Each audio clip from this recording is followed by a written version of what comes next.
Hindi na mabilang ni Ma'am Elsa ang mga naging estudyante niya sa loob ng 35 taong pagtuturo.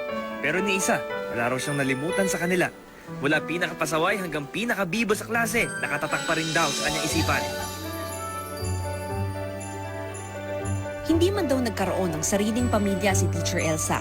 Tumayo naman siyang pangalawang magulang sa kanyang mga estudyante, kabilang na ang sarili kong ina. Sasabi ko sa mga estudyante ko, ang mga magulang yun, hindi na nagtatrabaho para mamulot ng pera. Yan ay para sa inyo. Ang magulang nyo mayaman, kayo hindi. Yayaman kayo pag kayo tapos na. Tapos na.